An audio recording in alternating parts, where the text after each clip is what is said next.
राधे राधे। स्वागत है आप सभी का आपके अपने YouTube चैनल उपासना की उपासना में।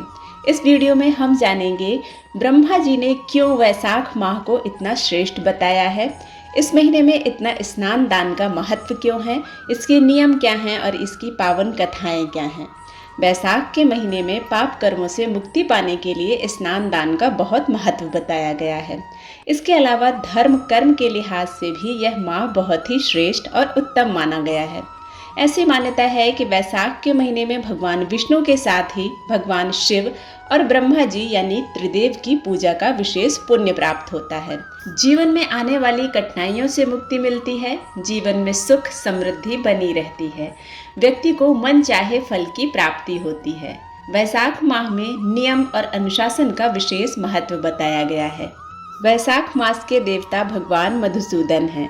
वैशाख स्नान करने वाले साधक को यह संकल्प लेना चाहिए कि हे मधुसूदन, हे देवेश्वर माधव, मैं मेष राशि में सूर्य के स्थित होने पर वैशाख मास में प्रातः स्नान करूंगा और आप इसे निर्विघ्नता के साथ पूर्ण कीजिए। यह महीना संयम, अहिंसा, अध्यात्म, स्वाध्याय और जन सेवा का महीना है। अतः सेवा किसी भी रूप में हो, अधिक से अधिक करना चाहिए। धूम्रपान, मांसाहार, मदिरापान और परनिंदा जैसी बुराइयों से बचना चाहिए। पुराणों के अनुसार वैशाख के महीने में भगवान विष्णु की आज्ञा से जन कल्याण हेतु जल में समस्त देवी देवता का निवास रहता है। एक प्रसंग के अनुसार जब एक बार राजा अम्बरीश दीर्घ काल तक तप के बाद गंगा तीर्थ की ओर जा रहे थे, तब मार्ग में उन्हें देवर्षि नारद जी के दर्शन हुए।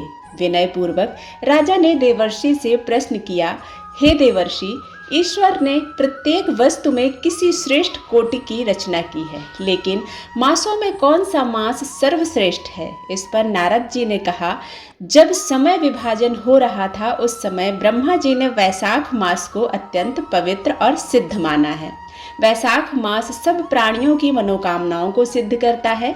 धर्म, यज्ञ, क्रिया और व्यवस्था का सार वैशाख मास में है। संपूर्ण देवताओं द्वारा पूजित एवं भगवान विष्णु को सर्वाधिक प्रिय है। वैशाख मास की पवित्र कथा के अनुसार एक राजा था। वह वैशाख माह में प्रतिदिन ब्रह्म मुहूर्त में उठकर गंगा जी में स्नान करता था। राजा का आदेश था कि मुझसे पहले गंगा जी में कोई भी स्नान नहीं करेगा। राजा जब गंगा जी में स्नान करने जाते तो उन्हें प्रतिदिन शांत जल के स्थान पर हिलता हुआ हलचल युक्त जल दिखाई देता था। तो राजा को संदेह होता था कि निश्चित ही मुझसे पहले कोई प्रतिदिन गंगा जी में स्नान करता है। अतः राजा ने नदी के तट पर पहरेदार बिठा दिए। गंगा जी के तट पर एक वृक्ष था, उस पर एक बंदरिया रहती थी।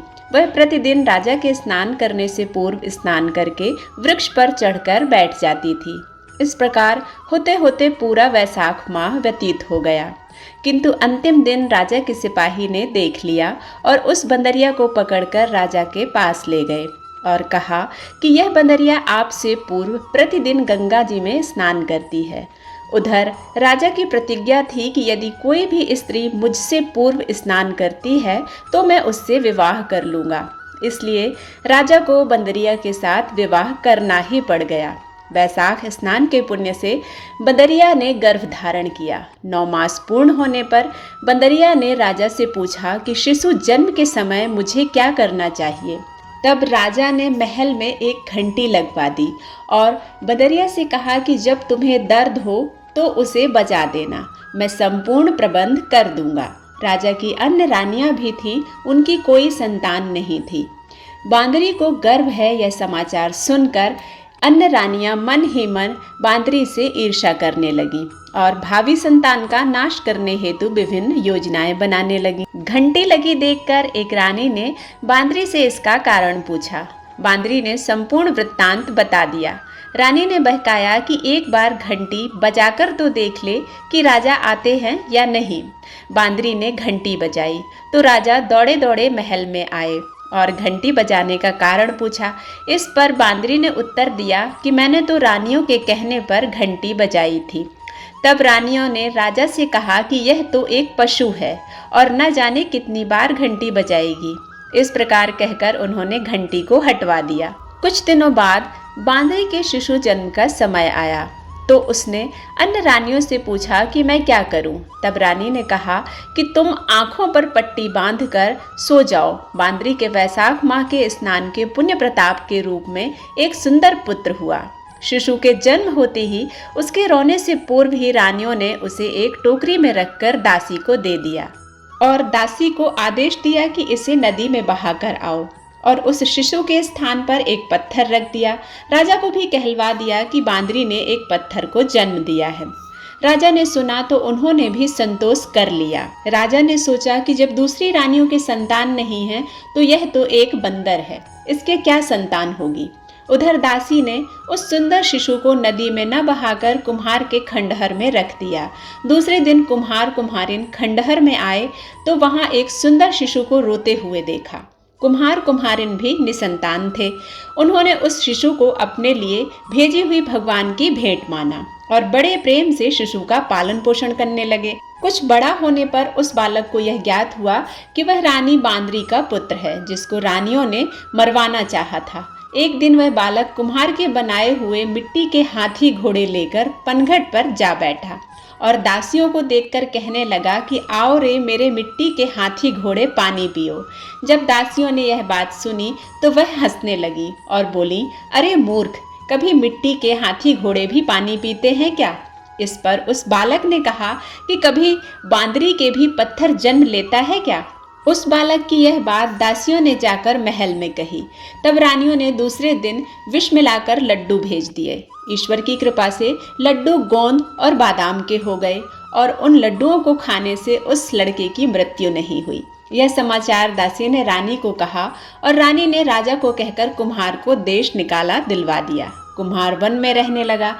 इसके बाद अगले वर्ष चैत्र मास में माता गणगौर के पूजन का दिन आया। वह बांदरी का पुत्र 108 करवे और 108 गोली लेकर तथा घड़े में पानी भरकर बगीचे के बाहर बैठ गया। उधर राजा और साहूकार की पुत्रियां गणगौर बनाने के लिए मिट्टी लेने के लिए आईं। तब बगीचे में खेलने और झूलने लगी। इस कारण कुछ समय बाद उन्हें प्यास लगी। तब उन्होंने उस बांदरी के पुत्र से जल पिलाने के लिए कहा तो उस बालक ने उत्तर दिया कि मेरे पास एक गोली है, उसे खाते जाओ और मेरे चारों ओर फेरी लगाती जाओ, तब मैं तुम्हें जल पिलाऊंगा। इस पर पहले तो कन्याओं ने मना किया, किंतु प्यास तीव्र होने के कारण मान गई।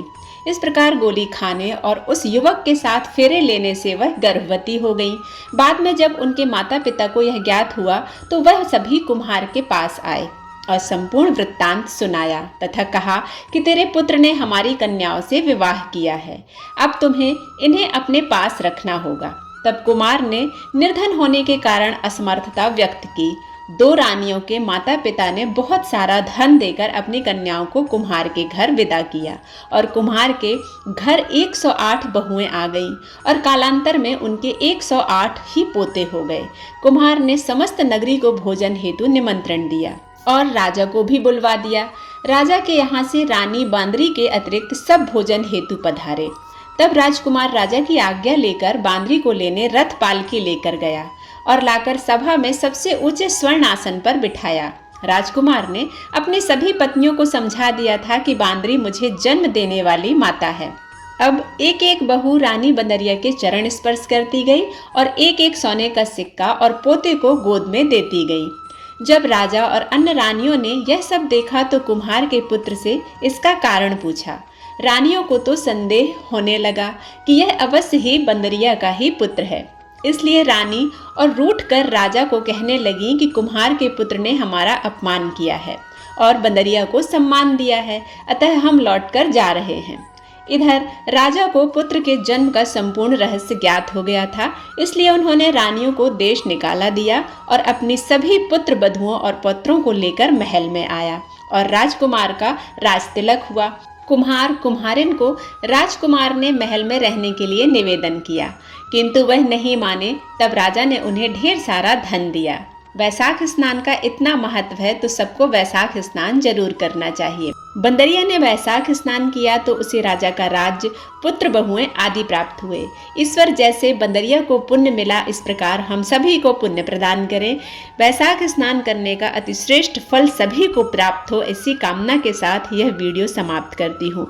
उम्मीद करती हूँ यह कथा आप सभी को अच्छी लगी होगी, पसंद आई होगी। यदि पसंद आती है तो आप इसे लाइक करें। इसी तरह की और कथाएं सुनने के लिए आप चैनल को सब्सक्राइब करें। मिलते हैं एक नए वीडियो में, तब तक के लिए राधे राधे।